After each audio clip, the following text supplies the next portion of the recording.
अर्श, कभी कभी मुझे लगता है कि जब भी मैं अक्सर सनातन के बारे में सोचता हूँ जी। तो आई काइंड ऑफ फील कि सोच का कौन सा ऐसा पहलू है जिसको सनातन ने टच ना किया हो। ओके। आप जितनी भी चीजें इमेजिन कर सकते हैं हर एस्पेक्ट पे, इवन तंत्र में भी जो है इस हद तक का दिमाग लगाया गया है, डीटीज वगैरह बनाए गए हैं। जी। हम लोग अक्सर बात करते हैं शिव की, और शिव जी के भी तमाम नाम है जिनमें से पशुपतिनाथ फॉर एग्जाम्पल एक नाम है, यानी जी। पशुओं के भी वो नाथ हैं। शिवलिंग की हम लोग आराधना करते हैं। मैं कुछ दिनों पहले पढ़ रहा था कि टेस्ला ने फॉर एग्जाम्पल, निकोलस टेस्ला ने एक जमाने में, निकोलस टेस्ला जो कि बहुत बड़े साइंटिस्ट हैं, इलेक्ट्रिसिटी एग्जैक्टली। ऑल्टरनेट करंट का उन्होंने जो आविष्कार किया था, तो निकोलस टेस्ला ने भी जो है एक जमाने में क्वार्ट्ज क्रिस्टल डिस्कवर किए थे, जिसके बेसिस क्रिस्टल। क्वार्ट्ज क्रिस्टल जिसके ऊपर अभी आज तमाम घड़ियां वगैरह जो उस क्रिस्टल के ओके, बेसिस आप बनती थोड़ा हैं। बताएंगे उसके बारे में? तो बेसिकली क्वार्ट्ज एक क्रिस्टल होता है जिसको कहा जाता है कि उसके आयंस बहुत ज्यादा एक्टिव होते हैं। जी। तो उसके अभी आप एक मशीन को टाइम कैसे समझाएंगे, तो उस आयंस की मूवमेंट की, अब अगर लेमैन भाषा में बात करें तो उस जी। मूवमेंट की मदद से जो है एक टाइम का कॉन्सेप्ट बनाया गया है कि एक सेकंड के अंदर जब इतनी बार ये ऑसिलेशन करेगा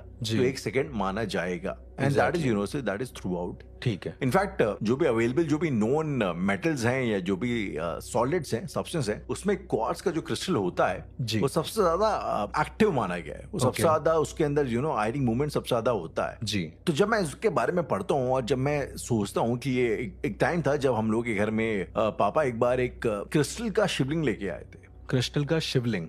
ओके। जी, क्रिस्टल का शिवलिंग लेके आए थे और हमें कहा जाता था कि ये बहुत ज्यादा एक्टिवेटेड है, इसके अंदर बहुत ज्यादा एनर्जी है, इसको हम लोग पानी चढ़ाते हैं ताकि उन्हें एक सॉर्ट ऑफ कोऑर्डिनेटेड रहे system.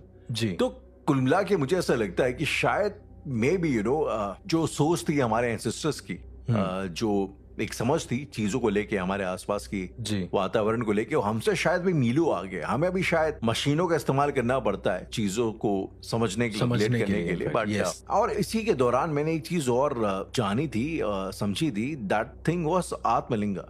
Okay, before coming to Atmalinga, Rahul, if मैं आपसे ये पूछूं कि जो आप कॉर्ड्स की बात कर रहे हैं, जी, क्या वो हमारे तंत्र की भाषा में स्फटिक कहते हैं उसको? जी, क्वार्ट्ज का जो क्रिस्टल होता है, बेसिकली क्वार्ट्ज तो शायद एक अलग चीज है। क्रिस्टल बेसिकली एक, जिसको हम स्फटिक बोलते हैं। जी।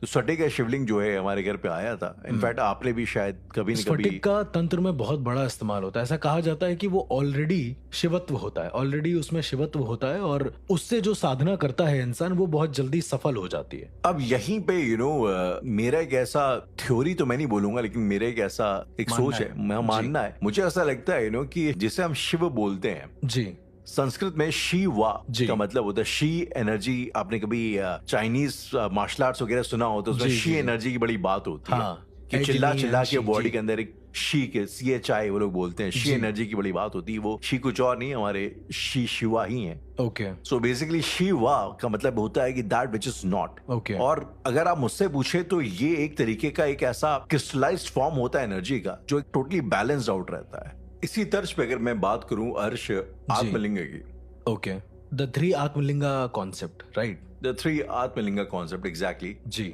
और द स्टोरी गोज, जो स्टोरी है बेसिकली वो ये है कि भागीरथी ने जी।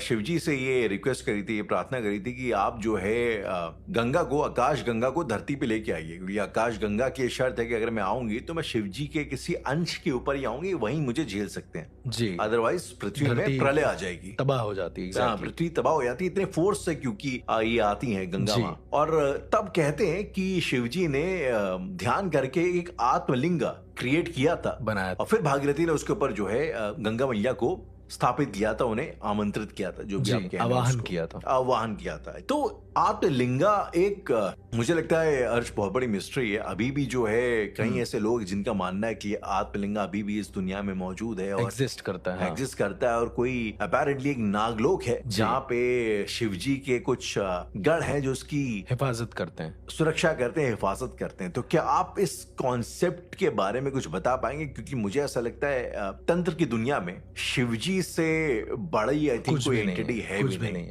इसका बहुत सारे लोग सुनने वाले जो हमारे लिसनर होंगे वो ये भी सोच रहे होंगे कि इसका पैरानॉर्मल से क्या रिलेशन है आत्मलिंगा का, क्योंकि हम लोगों ने इतनी सारी भगवान की बातें अभी कर ली है। ये शायद पहला ऐसा एपिसोड है जिसमें बहुत डिवाइन हम लोग बातें कर रहे हैं। द थिंग इज, जो आत्मलिंगा का कॉन्सेप्ट है वो एनर्जीज को स्टोर करने का है, बड़ी एनर्जीज को। तो ऐसा कहा जाता है भगवान शिव के जो गण होते हैं जो प्राथमिक गण होते हैं, जैसे नंदी भगवान शिव के गणों में आते हैं, उनके गणों में एक घंटा कर्ण भी है जिनका नाम है, तो उनके ही गणों में एक और गण आते हैं जो बहुत ज्यादा कह सकते हैं कि मुख्य हैं, और उनके नाम मैं आपको आगे बताऊंगा। तो बेसिकली ये जो आत्मलिंग है ये शिव जी के गण सुरक्षित रखते हैं। ऐसा कहा जाता है कि जब शिव जी ने रुद्र रूप या अपने सौम्य रूप से आत्मलिंगों का निर्माण किया था, और ये सारी चीजें शिव ग्रंथ में हैं। जब आप उस ग्रंथ को पढ़ेंगे तो आपको समझ में आएगा कि शिव जी ने जब अपने 3 आत्मलिंगों का निर्माण किया था, तो पहला आत्मलिंग दिया था भागीरथ को, जिससे गंगा अवतरित होती है और धरती पर आती है, जो कि हो चुका है। अब उस आत्मलिंग का कोई काम नहीं।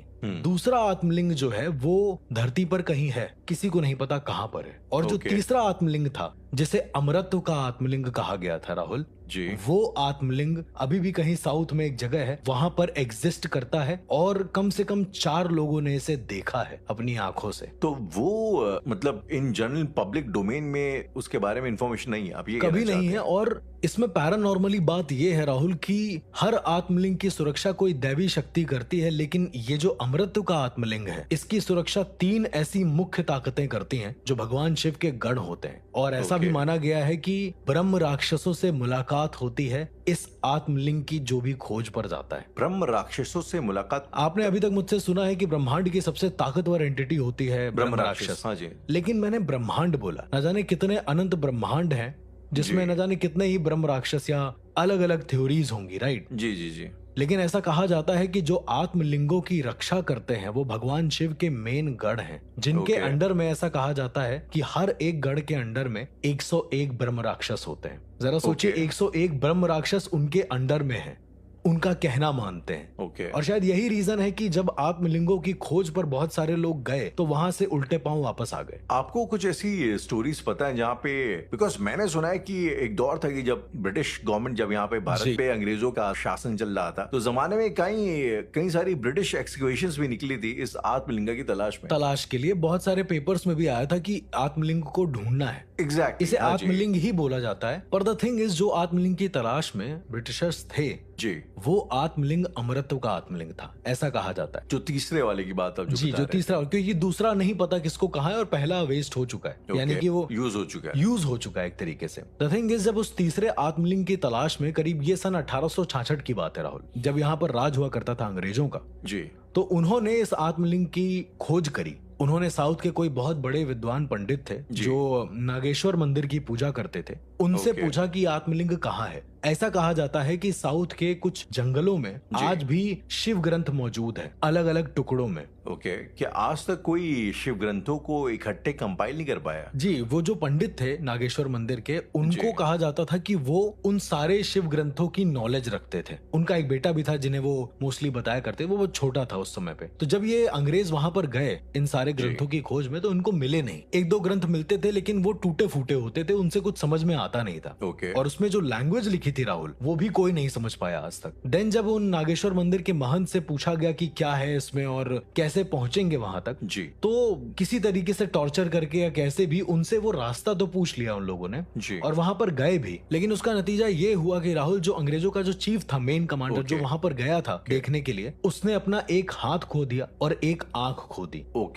और ऐसा कहा जाता है कि जब भी वो उस घटना के बारे में कुछ भी बताता था, अचानक से उसके शरीर का एक पार्ट खराब हो जाता था। उसने 2-3 लोगों को बताने की कोशिश करी कि वहां क्या हुआ, और जैसे ही उसने बताया, उसकी बॉडी के एक पार्ट में पॉलिश मार गई, यानी लकवा हो गया। तो इस तरह से भी चीजें हुई आत्मलिंग की तलाश में। अच्छा, साउथ के जिन लोगों को उस अंग्रेज ने बताया कि उसके साथ क्या हुआ, क्योंकि जितने भी सैनिक गए थे, करीब 56-57 लोग गए थे, ऐसा कहा गया है उस आत्मलिंग की खोज में, आधे उसी रास्ते में मर गए। और ऐसा कहा जाता है कि वो 3-4 और अघोरियों को भी लेकर गया था, जो वहीं मर गए। जरा सोचिए, एक ऐसी ताकत जो अघोरियों को पल भर में मार दे। वो ताकत तो शायद भगवान शिव के पास ही है कि वो कैसे क्या करें। तो ये एक बात थी आत्मलिंग की। जब शिव ग्रंथ की तलाश में मैं निकला था राहुल, मुझे भी इस बारे में जानना था कि एक्चुअली क्या है। तब मुझे पता चला कि शिव ग्रंथों की रक्षा जो कर रहे हैं, उन्हें परम भूत कहा जाता है। जैसे हम परम ब्रह्म के बारे में जानते हैं, वैसे ही उन्हें परम भूत कहा जाता है। मतलब कुछ ऐसे लोग जो 5 बेसिक एलिमेंट्स हैं इस जी, दुनिया के जी। उससे ऊपर है, पंचभूतों से ऊपर है। पंचभूतों से भी ऊपर है, उन्हें परम भूत कहा जाता है और परम भूत जो होते हैं वो भगवान शिव के गढ़ों में आते हैं। अच्छा, अब ओके। जब उन ग्रंथों की तलाश में एक इंसान निकला था, मुझे आज भी याद है, जब मैं इस कहानी को कवर अप कर रहा था जी। तो मुझे पता चला कि वो इंसान उस जगह पर पहुंच के आ गया जिसे हम लोग नाग देवालय बोलते हैं। ओके। उसे जिसकी जिक्र आप कर रहे थे कि भागीरथ ने अपने हाँ जी, ग्रंथों हाँ में जी। भी इसका जिक्र करा हुआ है। तो अगर कोई भागीरथ का लिखा हुआ वो ग्रंथ पढ़ेगा जिसे गंगा ग्रंथम बोलते हैं, तो उसमें जी। उसको नागलोक देवालय का पूरा वर्णन मिलेगा। ओके। दरअसल भागीरथ जानते थे कि आत्मलिंग एक नहीं, आत्मलिंग कई सारे बने हैं, तो उनको लेने भी लोग आएंगे, 100% आएंगे। कई लोगों ने कोशिश करा था, ऐसा कहते हैं, ऐसा पंडित बताते हैं वहां के। अब तो वो नागेश्वर बाबा वाले जो महंत थे वो तो खत्म हो गए, नहीं जी। रहे, लेकिन आज भी उनकी जो पुश्तें हैं जो वहां पे पंडिताई करती हैं, वो आज भी बताती हैं कि आत्मलिंग को एक इंसान ने अपनी जगह से उठा दिया था। कोई गया होगा वहां पर लेने के लिए और उसने जी। उठा दिया था। उसके साथ जो हुआ वो सोच के भी परे था। वो इंसान वहीं साउथ का ही कहीं का था जिसने जी। ये काम किया। शायद उसका दिल बहुत पाक साफ होगा या कुछ ऐसा। उसने अपनी पूरी कहानी बताई भी नागेश्वर बाबा के महंत को। ओके। और वहां के पंडित बताते हैं उसके परिवार में हर एक इंसान ब्रह्म राक्षस से पजेस हो गया था। 12 लोग उसके परिवार के ब्रह्म राक्षस से पजेस हो चुके थे। मतलब वो सारे ब्रह्म की श्रेणी में आ गए थे, न जी। मर पा रहे थे ना जिंदा हो पा रहे थे। इसको मैं Okay. थोड़ा और क्लैरिफाई करता हूँ। तो जरूर। वो इंसान जब आत्मलिंग को छूकर वापस आया, उसको सब पता था कि आत्मलिंग कैसा है। वो दिल का भी बहुत अच्छा इंसान था। तो जी। ऐसा कहा जाता है जो आत्मलिंग को छू सकता है वो उसका दिल बहुत प्योर होना चाहिए। लेकिन ये प्रावधान नहीं कि तुम आत्मलिंग को उठा सको, कभी नहीं है। मैं इसके Okay. बारे में पूरी डिटेल बताऊंगा। तो जब ये इंसान वापस आता है तो इसके परिवार में एक मौत होती है, सिर्फ एक मौत होती है, नॉर्मल सी, जो इसे लगता है कि बहुत नॉर्मल है। ओके। अब ये आत्मलिंगों के बारे में सारे पंडितों को बताता है। करीबन 6-7 पंडित बैठे थे, तो इसने उन सबको आत्मलिंगों के बारे में बताया। अच्छा, ओके। नियम के अनुसार, भागीरथ के जो नियम है, उनके कठिन नियम है, उसके अनुसार जब भी तुम आत्मलिंग के बारे में किसी को बताओगे, तुम्हारा शरीर लकवा मार जाएगा। लेकिन वो इंसान सही रहा राहुल, क्योंकि वो ओके। नागेश्वर मंदिर में कभी कभी पूजा करने आता था। अब दिक्कत ये हुई कि जब वो घर गया, ये सारी स्टोरी मैंने सुनी है वहां के, अब आज भी जो पंडित है वो बताते हैं ये कहानी। जब वो घर जाता है तो वो क्या देखता है कि उसके जो घर वाले हैं सारे के सारे, वो सब के सब एक पैर पे खड़े हुए हैं, योगा पोजीशन जो होती है, और हाथ ओके। ऊपर करके खड़े हुए हैं। इवन उनका बच्चा भी जो था, जो 5 साल का बच्चा था उनके घर में, वो भी ऐसे ही खड़ा हुआ है। और वो संस्कृत का रुद्री पाठ पूरा पूरा बोल रहे हैं, ऐसे ही खड़े होके। रुद्र अभिषेक वाला पार्ट। हाँ, रुद्राष्टाध्यायी करके एक चीज होती है, उसके बाद फिर रुद्री पाठ होता है। ओके। और वो पाठ करीबन अगर आप सुनेंगे तो कम से कम नहीं तो आधे से 1 घंटा लग जाता है उस पूरे पाठ को करने में। पाठ इज वेरी गुड, पाठ अच्छा होता है, लेकिन उस आदमी के हिसाब से उसके परिवार में कभी भी कोई ऐसी हिस्ट्री नहीं रही है जिसमें संस्कृत का कोई शब्द उन लोगों ने यूज करा हो। और वो Okay. देखता है कि वो सब के सब आंख एकदम कंटिन्यू आधे घंटे तक खोले बिना पल के झपकाए रुद्री पाठ को पढ़ रहे हैं। और जब इस इंसान ने उन्हें छूना चाहा अपने परिवार वालों को, जो आत्मलिंग उठाकर आया था, तो अचानक से इसके पैर में किसी सांप ने काट लिया है। ये बेहोश हुआ है। जब इसकी आंखें खुली हैं तो इसने क्या देखा है कि 12-15 साधु बैठे हुए हैं आसपास, और वो कोई इसके ऊपर हाथ रख के मंत्रोच्चारण कर रहे हैं। उसके ऊपर हाथ रख के? जी, जैसे इसने आंख खोली है अपनी और पूछा है कि तुम लोग कौन हो, तो जी। पहला साधु कहता है कि मैं तुम्हारी माँ हूँ। ओके। और जो दूसरा साधु होता है वो कहता है मैं तुम्हारा पिता हूँ। तीसरा साधु कहता है कि मैं तुम्हारा बच्चा हूँ। तो अब बेसिकली इस आदमी को हेलुसिनेशन नहीं, इस जी। आदमी को एक ऐसा ट्रांस स्टेट में चला गया था ये, जो ओके। अपने ही परिवार वालों को एक साधु के रूप में देख रहा था। और उसी रात को जब वो बहुत परेशान हो जाता है तो कहता है कि मेरे माँ बाप कहाँ हैं? तो सारे साधु मिलकर कहते हैं कि हम ब्रह्म राक्षस हैं। ओके। वो कहते हैं कि हम सेवा कर रहे हैं उनकी, परम भूतों की, यानी कि वो बोलते नहीं है नाम, लेकिन परम भूतों की सेवा कर रहे हैं। तुमने आत्मलिंग उठाकर बहुत बड़ी गलती करी है। जब ये ओके। इंसान पूरी तरीके से पागल हो जाता है, ये सब सोच सोच के कि कौन है, सबको नॉर्मल दिख रहे हैं, हमें ऐसा क्यों दिख रहे हैं, तो आदमी पूछता है कि इसका आखिर हल क्या है, कि मुझे मेरे माँ बाप कैसे मिलेंगे? तो वो जो ब्रह्म राक्षस होते हैं वो कहते हैं या तो खुद मर जाओ या हम सबको मार डालो, तभी तुम्हें एक्चुअल शरीर देखने को मिल सकता है इनका, वरना तुम जिंदगी भर हम ही लोगों को देखोगे। इवन उसकी जो वाइफ थी वो भी एक ब्रह्म राक्षस की श्रेणी में आ चुकी थी। एक ऐसा घर जहां जी। पर सारे के सारे ब्रह्म राक्षस मौजूद हैं। 12 के 12 ब्रह्म राक्षस मौजूद हैं, और वो 12 ब्रह्म राक्षस शिवलिंग यानी कि जो आत्मलिंग था उसकी रक्षा कर रहे थे। इससे पहले ये ऑलरेडी मैंने आपको बताया कि 6-7 लोगों को बता चुका है जी जी जी कि जी। क्या हुआ था वहां पर। उन्हीं के जो पुश्ते हैं उन्होंने ये हमको ये बात बताई कि ऐसा ऐसा उस इंसान के साथ हो रहा था। और राहुल, इसके बाद जब मैंने उनसे पूछा कि आगे उस इंसान का क्या हुआ, वो ठीक हुआ या नहीं हुआ, तो उस इंसान ने जरा सोचे क्या चुना होगा। वो एक पाक दिल का इंसान, बहुत प्योर दिल का इंसान, उसने क्या चुना होगा? भाई अपने घर वालों की सेफ्टी? नहीं, उसने अपने पूरे घर वालों को मार डाला। अब दिक्कत ये थी कि ब्रह्म राक्षसों ने इतना उसे कन्विंस कर दिया था कि हम ब्रह्म राक्षस हैं कि वो इरिटेट हो गया था और उसने सभी को मार डाला।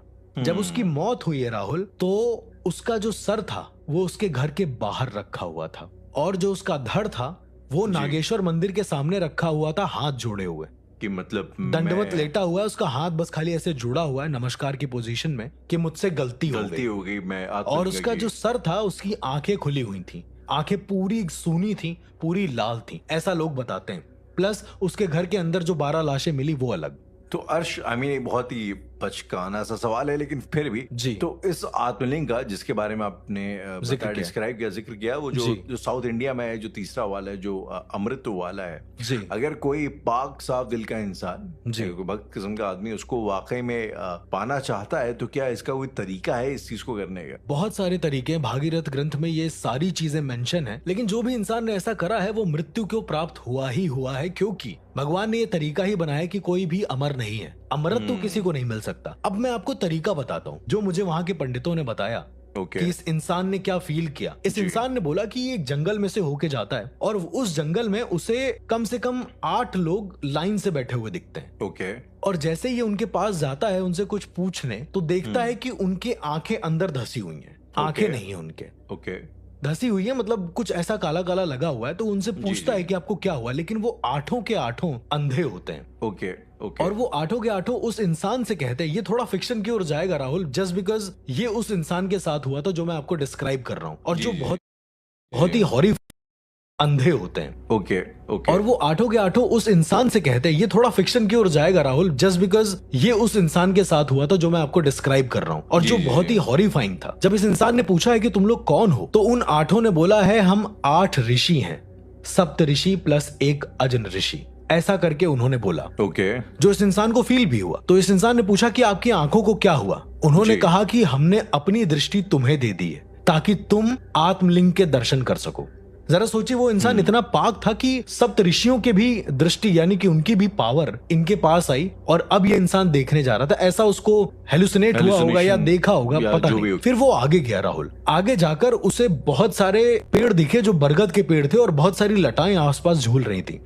थोड़ी देर में वो क्या देखता है कि वो सारी लताएं नागों में बदल गई हैं, सांप में बदल गई हैं। अर्श, ये जो आप नागलोक के बारे में जिक्र करते हैं, क्या ये उसी का डिस्क्रिप्शन है? जी नहीं, ये तो नागलोक से बहुत पहले की कहानी है। देन राहुल, इस इंसान ने जो बताया है, यानी कि जो मुझे उन महंतों से सुनने को मिला है, वो ये था कि इस इंसान को लोना चमारन दिखती हैं, एक नहीं कम से कम 56 लोना चमारन अलग अलग इकट्ठा लाइन से।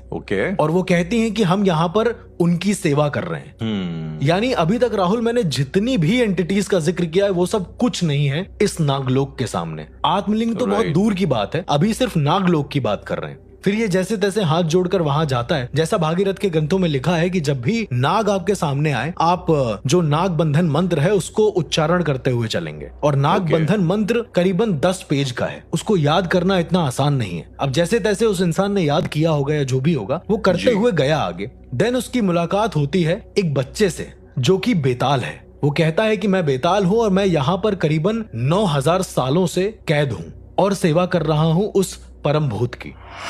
मतलब उसे हर तरह की एंटिटी का सामना करना पड़ता है। वही बोलने जा रहा था, लाइक उसने बेसिकली सारी एंटिटीज का सामना हो गया उसे। एग्जैक्टली, उसने इतनी सारी एंटिटीज का सामना कर लिया था और अब उसकी बारी थी नागलोक को देखने की। तो ऐसा कहा जाता है कि प्रणव महाशिवरात्रि एक टाइम होता है जो हर 72 ईयर्स में एक बार आता है धरती पर। और उस मुहूर्त में इतने सारे ग्रह नक्षत्र बदलते हैं कि वो जो नागलोक है वो नॉर्मल इंसानों को दिख सकता है। ये ग्रंथों में अभी भी लिखा हुआ है राहुल। अगर आप साउथ के उन ग्रंथों को पढ़ेंगे तो आपको बकायदा वर्णन मिलेगा कि क्या होता है अंदर, और क्या शिव जी हमें दिखते हैं आत्मलिंग को सौंपते हुए या नहीं दिखते हैं। तो ये इसका पूरा वर्णन हमें मिलेगा। क्या ये जो आप बता रहे हैं, जो जो ये वाला एक मुहूर्त होता है, प्रणव ये- महाशिवरात्रि। जी जी, प्रणव महाशिवरात्रि, तो क्या ये इकलौता ऐसा टाइम है जहाँ पे आपको नागलोक के दर्शन हो सके? जी, ये सिर्फ इकलौता ऐसा टाइम है और ये 72 वर्ष में सिर्फ एक बार आता है। और ऐसा कहा जाता है कि इसमें स्वयं भगवान शिव धरती पर आते हैं उस आत्मलिंग को एक बार फिर से जागृत करने के लिए। यानी कि एक नग्न आंखों से देखा जा सकता है वो आत्मलिंग। तो इस इंसान ने वो नागलोक भी देख लिया था, ऐसा उसने बताया सबको। और Right. उसने कोई ग्रंथ नहीं पढ़ा था, उसने बस ये पढ़ा था कि ये सावधानियां क्या क्या हैं। जी, यानी जी। सावधानियों का ग्रंथ अलग है और उस नागलोक के अंदर क्या होता है उसका ग्रंथ अलग है। तो जब उस Right. इंसान ने जो भी सिक्योरिटी वाली चीजें पढ़ी थी कि नागलोक के अंदर जाने पर ऐसा होता है, पर क्यों जी। होता है ये नहीं लिखा हुआ था। तो जैसे ही उसने कदम रखा है नागलोक के अंदर, ऐसा कहा जाता है वो देवालय में आपको बहुत पाक साफ होके जाना है, बहुत पवित्र जी। होके जाना है, एंड आपको पूरी इज्जत दिखानी पड़ेगी नागों के प्रति, क्योंकि नाग ही ऐसा आभूषण होते हैं भगवान शिव का जो जी। सबसे उनके करीब रहते हैं। उनकी सांसों के सबसे करीब वही होते हैं। Right right. तो उन तक जाने का सबसे सीधा रास्ता होता है नागलोक देवालय, और ये एग्जिस्ट Okay. करता है राहुल। मैंने खुद इसके बारे में सुना है, मैंने रिसर्च करी है, तो मुझे पता चला। वो बताता है नागलोक देवालय देखने में बहुत ही ब्लैक कलर का था और चारों तरफ नाग लिपटे हुए थे, बड़े बड़े नाग, छोटे नाग नहीं, बहुत बड़े बड़े नाग पूरे में लिपटे हुए थे। यानी Okay. उसे 1000 नागों का एक समूह दिख रहा था, और उसे जी। ही कहते हैं अनंत नाग, जो शिव के पहले मुख्य गणों में आते थे। जी जी जी।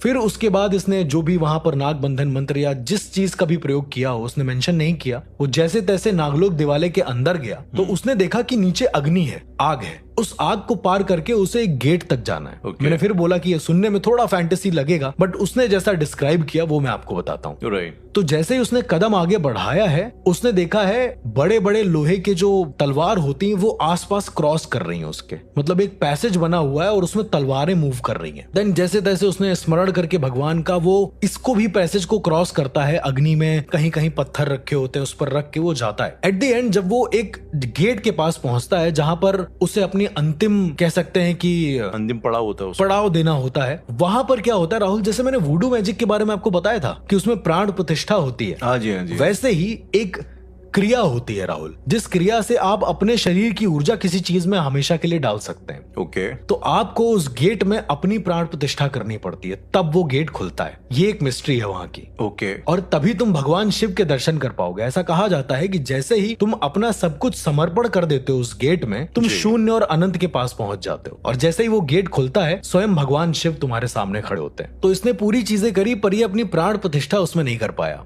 तो उसने वहां पर ये नोटिस किया कि स्वयं भैरव भगवान का जो रुद्र अवतार है वो खंजर जी। के शेप में वहां पर मौजूद है और वो उसको मारने आ रहा है। लेकिन वो उसको मार इसलिए नहीं पाया क्योंकि इस इंसान के पास एक दिव्य शंख था जो उसने भगवान शिव की पूजा करके किसी कपालिक या किसी अघोरी से लिया होगा। और इसके अलावा भभूत थी जो ये अक्सर चढ़ाया करता था मंदिर में। ओके। तो एक तरीके से भगवान शिव का बहुत अच्छा साधक था ये। और जैसे तैसे ये बच के वापस आया तो इसने देखा पीछे मुड़कर कि नागलोक देवालय एक बड़े से नाग में बदल गया है।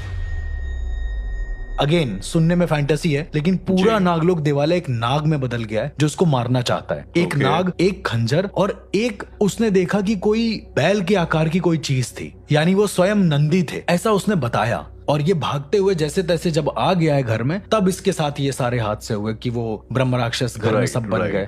तो उसके कोई ना कोई दुष्परिणाम तो उसे देखने को मिले। और जब मैं शिव ग्रंथ को पढ़ा हूं राहुल, तब मुझे समझ में आया है कि हाँ, ये चीजें एग्जिस्ट करती हैं। और जो भी इंसान उस आत्मलिंग को प्राप्त कर लेता है, ऐसा कहा जाता है कि अगर उसका अभिषेक हो रहा है, मतलब प्रणव महाशिवरात्रि के दिन आकाश गंगा से अभिषेक होता है उस शिवलिंग का, उस आत्मलिंग का। और उस आत्मलिंग के बाद अगर किसी ने उसको छू लिया तो जो शिव होते हैं वो स्वयं प्रलय रुद्र बनकर उस इंसान को त्रिनेत्र से भस्म कर देते हैं। ऐसा कभी हुआ नहीं है, उसमें ग्रंथों में वर्णित है कि अगर कोई जाएगा तो ऐसा होगा जरूर। और जब मैंने उस ग्रंथ को देखा तो उसमें लिपि बनी हुई थी प्रॉपर, उसमें शिव जी की एक अजीब सी तस्वीर बनी हुई थी जो त्रिनेत्र से भस्म कर रही है किसी को। तो ये आत्मलिंग का घोस्ट लॉर था जो मैंने आपको बताया। कभी कभी ताजुब होता है अर्श की इंसान की भक्ति, उसकी भगवान के प्रति उसकी श्रद्धा उसे किस मुकाम, किस हद तक खींच के ले जाती। एग्जैक्टली जैसे इस पूरी आत्मलिंग की कहानी में था। जी, आमीन, उसने एक तरीके से देखा जाए तो अपने पूरे खानदान, पूरे घर वालों की कुर्बानी दे दी, कह सकते हैं, सॉर्ट ऑफ,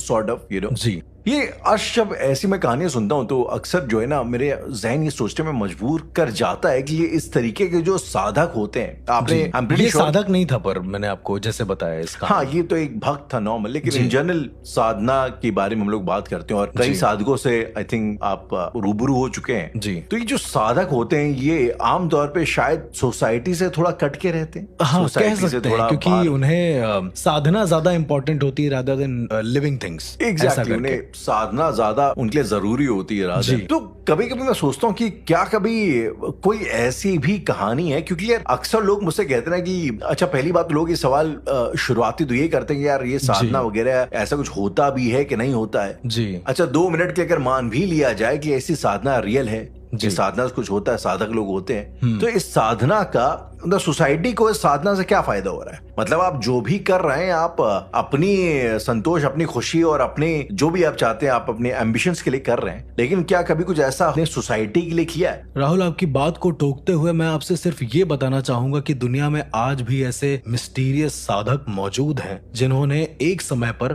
करीबन 57 से 58 खूनियों को, अपराधियों को अपनी साधना के बल पर पुलिस के हवाले किया था।